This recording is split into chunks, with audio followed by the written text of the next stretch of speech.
Well, welcome to Age Friendly. Here we are another month, and it's spring, and we're very happy to look at what are the activities and involvement for seniors and older adults here in our community of Thunder Bay and the region. And we're talking to looking at Roots to Harvest. Now, many of you have probably heard about the program, but we're going to be talking with Nicole Moorey, who is an Oasis facilitator. That's a long title, and it's not, but people are wondering what the heck is Oasis facilitator have to do with Roots to Harvest. So let's go back for a minute, Nicole, and what is Roots? For those people that don't know about it, and I'm sure there's not very many, because Roots to Harvest has been around for a while. So how long has it been around? Yes, well, that's a good question. Yeah, I can't tell you exactly, but I can tell you how it started back in the day. Thank you. Many of you know it as Roots to Harvest, right. and it was a project of Erin Beagle, who's the now executive director. And she began it as Punks Growing Food, as they affectionately called it. And really that was an employment program for students who may have had barriers for various reasons. And so the employment experience around the urban farm experience was the initial project. Right. And so, like you say, over the 15 or 20 years, I'm sorry, I don't know the length, that project has certainly grown. Yeah. That's right, that's right. And so now it's expanded. There are several employment programs. It expanded to the educational programs in schools, and they've always had advocacy as part of the work that they've done. So that's kind of how it started as Roots to Harvest. But now, as some of you know, the name has changed in 2021 to be Roots Community Food Center. And the short of that is that now we're part of a national network of Canadian food centers. And we still do things the local grassroots way, and yet now we can have a voice in the national conversation to help advocate for the issues that are so important to our organization. One of the things that you do is schools. Like, you actually are in schools to provide food for schools. That's for right. The students. That's right. And that's always, for most of the time, that's been a piece of it. In fact, some of the early offices were right in the Lakehead Public School Board. And so throughout all the high schools in town, there is school programming. And just recently, you may have seen in the media or the Get Fresh Cafe, and how it's integrated into the cafeterias, which provides learning in all kinds of disciplines in the high schools. It also helps young people learn what is good to eat as well. Definitely. Instead of having chips all the time. I'm using that like French fries kind of a thing. Yes, and not only learn what's good to eat, but learn how to cook what's eating and have access to eating those healthy foods. And one of the things I'm not sure about this, but I'm asking the question, Nicole, is there still the garden that's over at the Fort William, like on the south side of the city by the Lakehead Board of Education? Yes, currently there's 4 gardens that I'm aware of. So there's the large Lily Street garden. There's the garden at Volunteer Pool. There's an urban forest garden that's just off of Algoma Street. And then there's the one in the backyard of Fort William Road.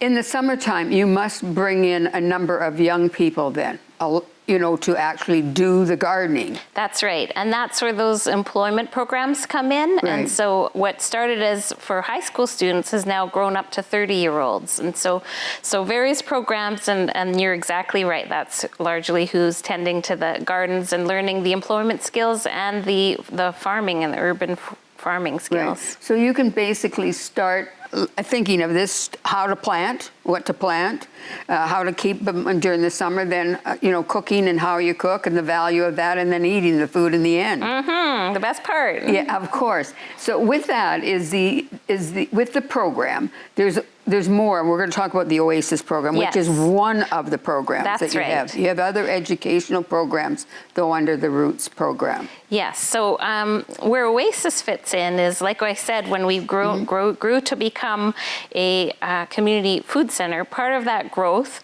and if you visited our building, you may have noticed the renovated space. It includes the dining area. And so one of the many ways that we serve the public there is with our seniors and elders meals. So that's a way of serving older adults in our community. Oasis is a project that we'll talk about eventually, and big piece of Oasis is the piece around access to nutritious foods and knowledge, and also the socialization piece. So that is a natural fit with what Roots is already doing. Let's go back a step, because you had talked about the fact that the Roots Center, Community Center, is part of a larger, the national. That's right. What does that do for us here in Thunder Bay? Well, for here, there's always the mutual exchange of resources and ideas. I feel like it also helps us to reach those resources at a national level, and also for us to support them in the advocacy work that they're doing, because we're here on the ground, in a regional capacity. So it's a mutually beneficial system. So I'm just curious, is there a lot of these programs across the country? I feel Nicole? like the number's 14-ish, to give you a ballpark, yes. And I'm sure it's steadily growing. It started from nothing, because there wasn't even a program. So now to even think of even having a dozen of these across the country. So there's real value in this. And when I say that, that's the community food centers. Right. That's right. The important thing too with the community centers is that it's community driven, the needs of the community, whatever they happen to be. Exactly, and they all use the tool of food to connect one another. So yes, it's a community food center. Food is the tool, whether it's the cooking, growing, and whatnot, dignified food access. But it is all about community. One of the things that's really important today, we've had different guests on our program, from the RFDA to food, from the health unit, et cetera. But food security is so important in today's environment, and people aren't eating properly, and they're not eating enough because they don't have enough money to buy food, and that's really concerning. Well, one area that we try and help address that, if I can share, is with our community food markets. Right. And so I'm told it's the worst business model in the world, because the way it works is that Roots will purchase food at wholesale cost and then sell it to the community for less. So if you would like to get in on nutritious fruits and vegetables, at a lower than wholesale cost, you can come to our community food market. So right now we offer those at our site on Fort William Road, at Vale Community Center, and then in a few First Nations communities in the area. Right. I have access, because I've gone to the supper and the lunches at the Roots Center, and being able to buy vegetables and fruit at a very good price, that's really helpful no question to me, but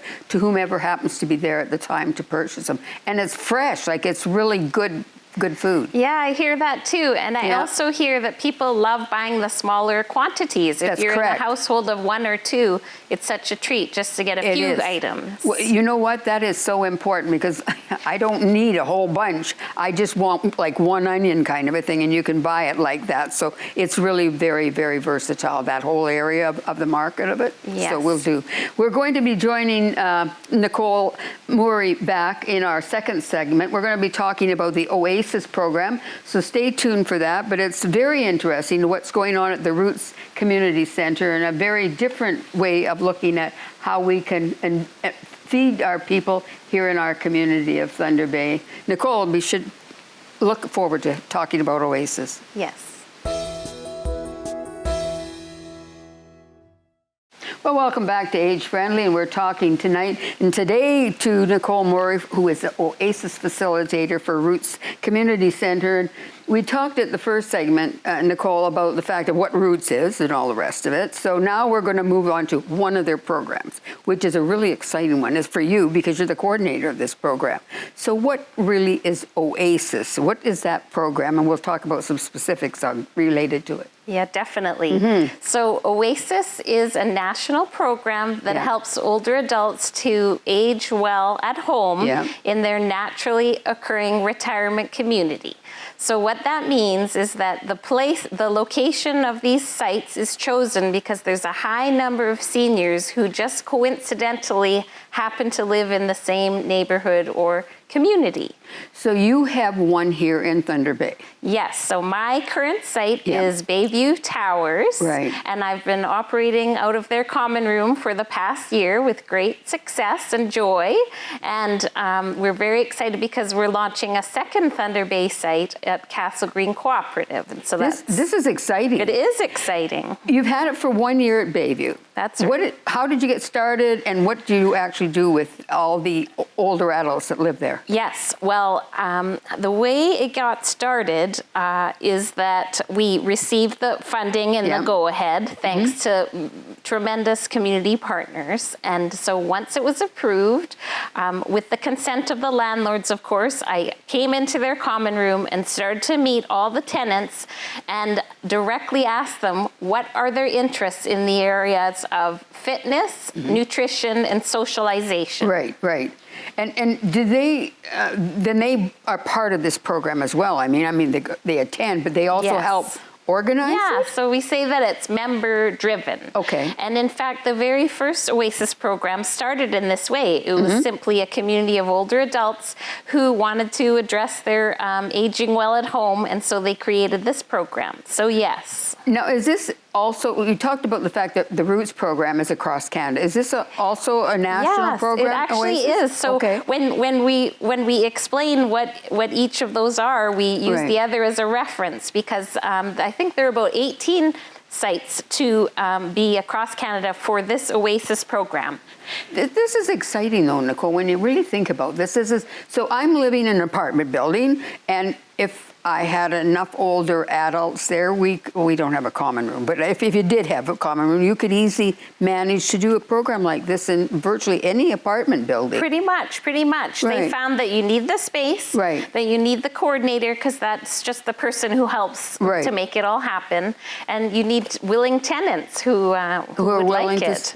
Now, how do they besides going to events, what is it they actually do to volunteer to help you out with this? Yes, well, everybody helps as they can. Right. And so sometimes it's like formally volunteering to help with activities. Sometimes the ideas are that they want to lead the activities, so it's a project all on their own.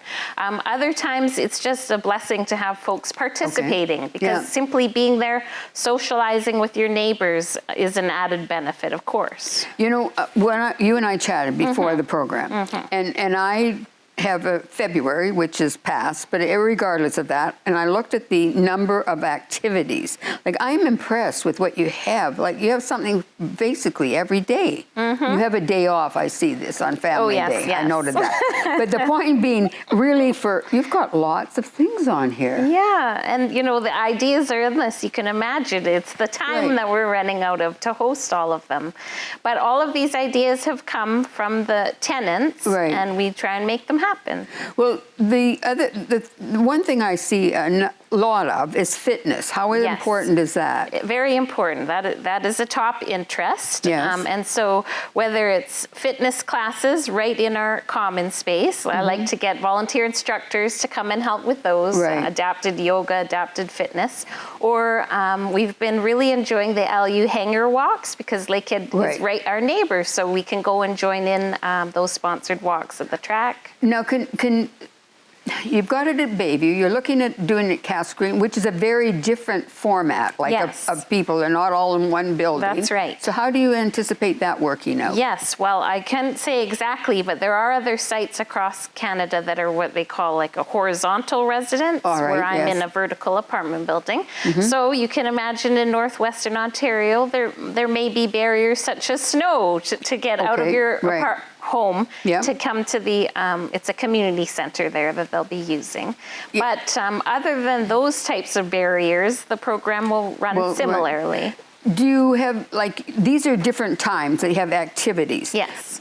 And every day, and then so it's not something that goes on all day or anything. No.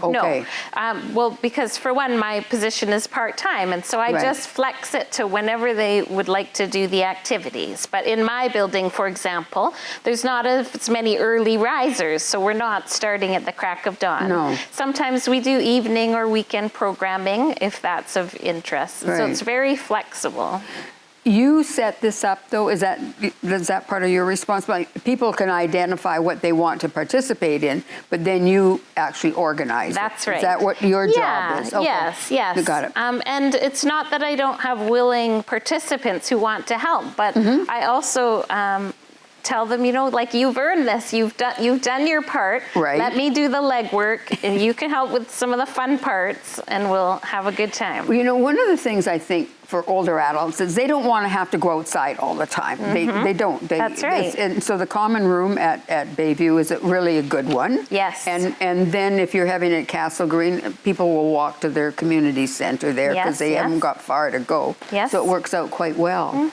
Now, when you're talking about food, what does that mean? You mentioned that. Yes, it does. So we do food. have a kitchen that we are lucky to make use of. Yeah. And it looks different across sites. Some of the sites require, for instance, regular communal meals perhaps being delivered and eating those together.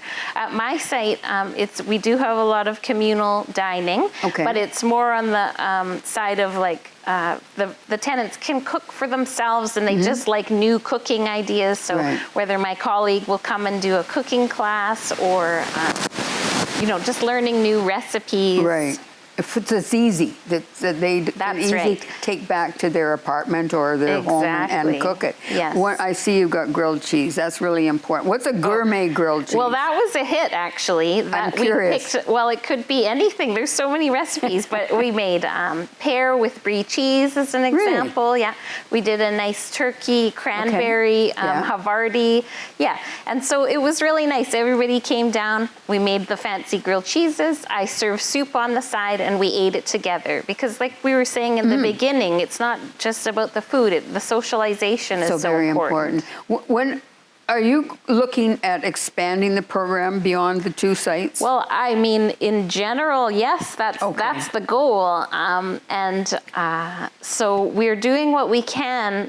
We have funding for the 2 sites, but we're always thinking, how could we share these ideas with the broader public? And so I'm able to help Roots to do that a little bit, perhaps at the seniors and elders meals that we are hosting there, and bringing in community partners, so they may have displays there of interesting topics that are of interest. So yes, I could see how this could be a hit across the country, and everybody would want this program.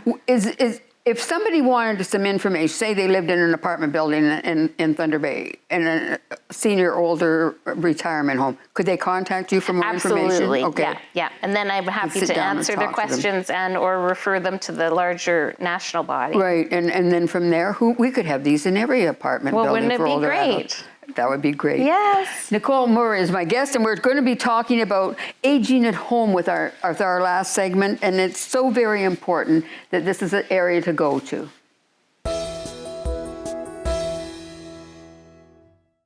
Age-friendly, and we're talking to Nicole Moorey, who is the Oasis facilitator with the Roots Community Center, and we're talking at this segment of our program today regarding staying at home. Government wants to have people stay at home.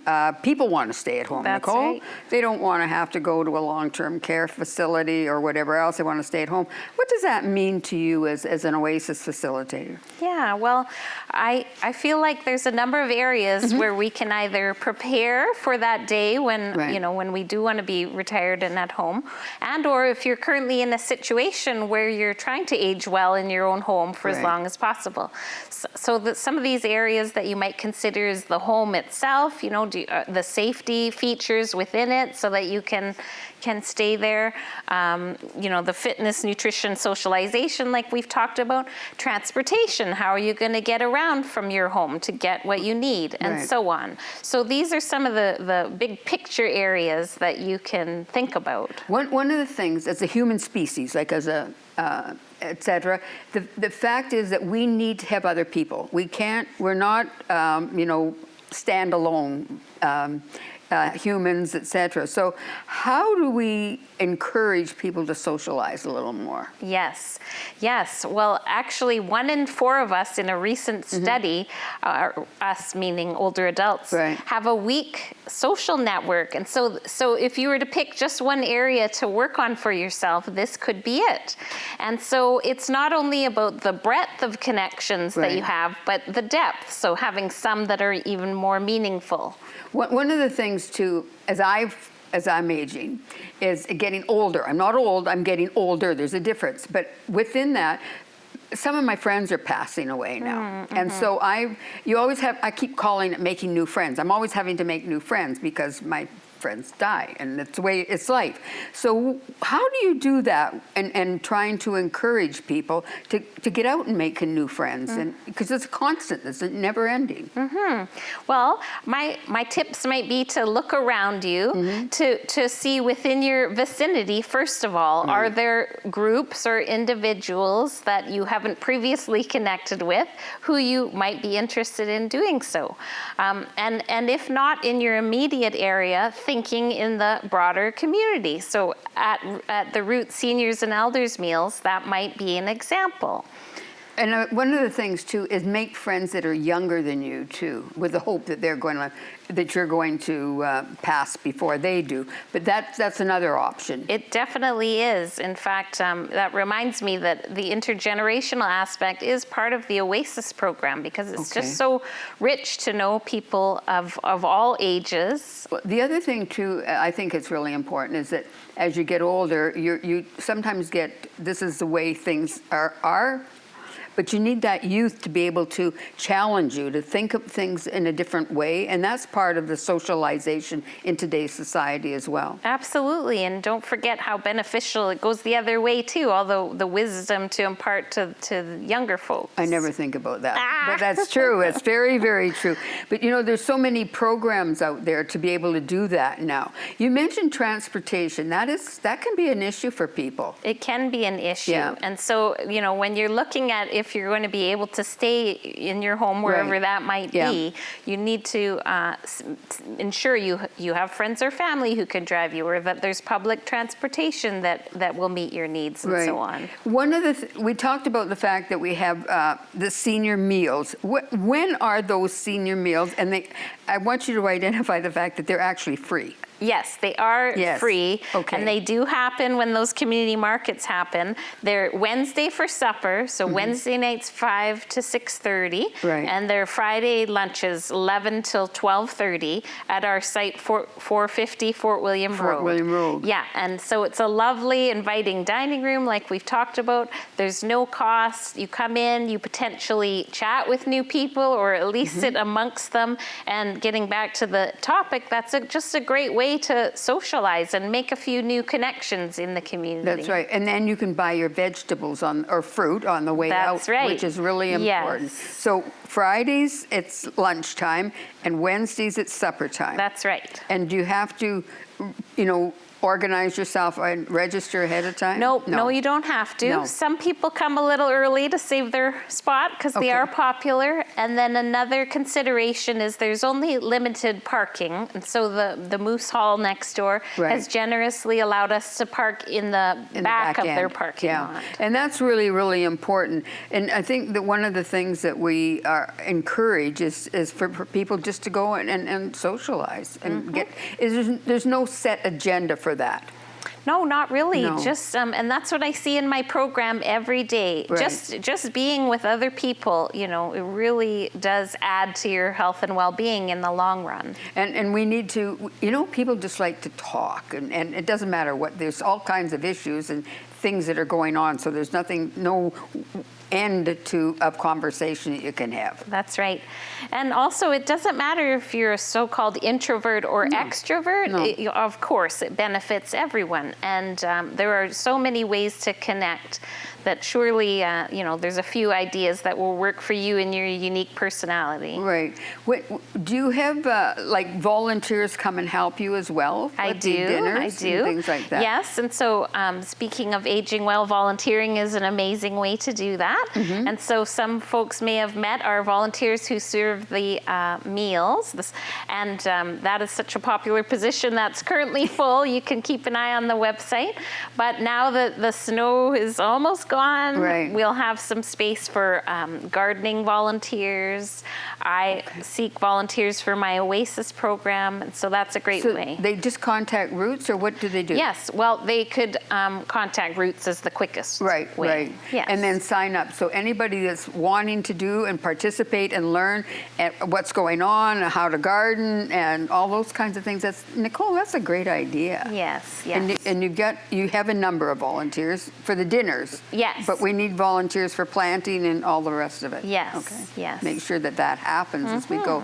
This is a very interesting. I appreciate your coming on today because, as I say, Roots to Harvest, that's what people call it. Yes, it is. Irregardless of a new name. Yep. But the point being, the fact is that so many people are doing that, and they really have a lot of respect for your organization and what you do in the community. So appreciate your coming today. And we're going to finish off our program and our timing today, of course, when you now have eaten and all the rest of it that you do when you go to the Roots Community Center. From there, then you need some exercise. So Linda DePiro will finish off our program today with her 1 moment of exercise for seniors. So make sure that you get yourself up out of your chair and get ready for your 1 moment of exercising. Nicole, thank you very much. This has been a great program. Really appreciated the information. Thank you. Hi, I'm Linda DePiro, and today I'm going to show you a core movement matrix. So we're working in 3 dimensions: sagittally, forward and back, side to side in a frontal plane laterally, and then in a transverse plane in rotation. So widening your legs, turn the toes out a little bit, find where the top of your femur, your leg, meets the pelvis. Keep your back flat as you hinge forward. So just hinge forward and come back up. So as you can tell, we're working forward and back. Come down a little further, listening to your own body, of course, taking it up, going into a bit of extension. And if you like, you can take it a little further into extension, reaching up, breathing in. So that is your sagittal forward and back. Working in a frontal plane, and it's side to side, right? Working laterally. We're gonna add a little bit more with the lean. Breathe in, exhale to lean. And again, there's your upper body. And then we can integrate lower body as well, coming up and over, inhale and exhale. It's really important to work in these different range of motion. Coming down, pressing into the side. This is your transverse plane. Climb a little higher with your hands. You can feel those rotators work. And if you release your opposite heel, you're rotating and pressing back. A little bit more range, down and rotate, lifting that opposite heel and rotate. Breathe in. Now let's transfer the weight onto one foot, reach up, and you're balancing and holding. Try the other side. Perhaps they're not the same. Good, so it's very important to work in these 3 ranges of motion. We do it every day when we get in and out of a vehicle, but you do it with ease. So hang in there and keep working in all those 3 areas. Have a good one.